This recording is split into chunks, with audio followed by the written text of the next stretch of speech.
अभी हम बात करते हैं दूसरे स्ट्रक्चर का, जिसमें हम देखेंगे कि एक बार अगर प्राइस एक पर्टिकुलर लेवल से गिरता है, उसके बाद वो एक नया लो बनाता है, फिर हाई बनाएगा तो वो उस हाई के नीचे बनाएगा, और फिर जब लो बनाएगा तो इस लो के नीचे बनाएगा,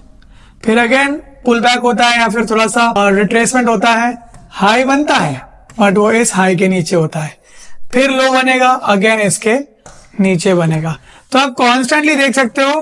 लोअर हाई एंड लोअर लो का स्ट्रक्चर बनता है, इसे कहते हैं डाउन ट्रेंड। ऐसे डाउन ट्रेंडिंग स्टॉक्स में या तो आप अगर एक अच्छे एक्सपीरियंस ट्रेडर हो तो शॉर्ट पोजीशन बना सकते हो, अगर आप इन्वेस्टर हो तो आप उसको बेच के निकल जाओ, अगर आप स्पेकुलेटर हो, इंट्राडे आपको काम करना है तो आप शॉर्ट साइड पे काम करोगे, बाइंग साइड पे काम नहीं करोगे, क्योंकि मेजर ट्रेंड हम देख चुके हैं। मेजर ट्रेंड क्या है, मेजर मार्केट स्ट्रक्चर क्या है, वो है डाउन ट्रेंड का, ठीक है। तो आप बाइंग पोजीशन इसमें नहीं बनाओगे, फिर आप वेट करोगे कंसोलिडेशन का, ये चेंज ऑफ कैरेक्टर का मैं बताता हूँ कैसे फंक्शन करता है वो। चलो ये आपको समझ में आ गया, एक एग्जाम्पल भी देख लेते हैं इसका अपन। तो ये वोखाड़ का चार्ट है,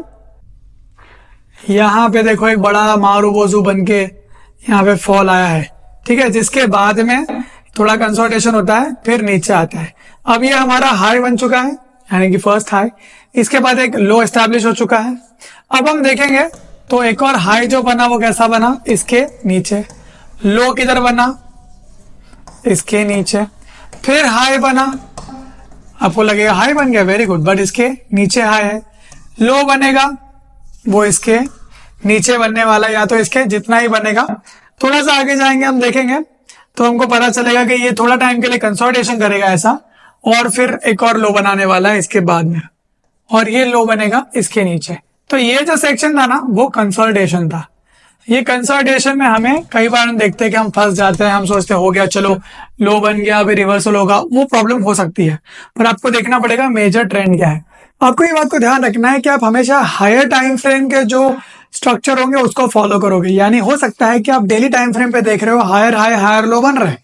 बट कभी कभार ऐसा होता है कि उसी के अंदर 15 मिनट या फिर आधे घंटे के चार्ट पे आप देख सकते हो कि लोअर लो और लोअर हाई बन रहे हैं, पर वो सिर्फ कंसोलिडेशन या फिर एक कह सकते हो कि पुल बैक के फॉर्म में हो रहा होता है। तो बड़े स्ट्रक्चर में, यानी कि अगर आप एक बड़ा स्ट्रक्चर देख रहे हो, डेली टाइम फ्रेम पे आप ये देख रहे हो,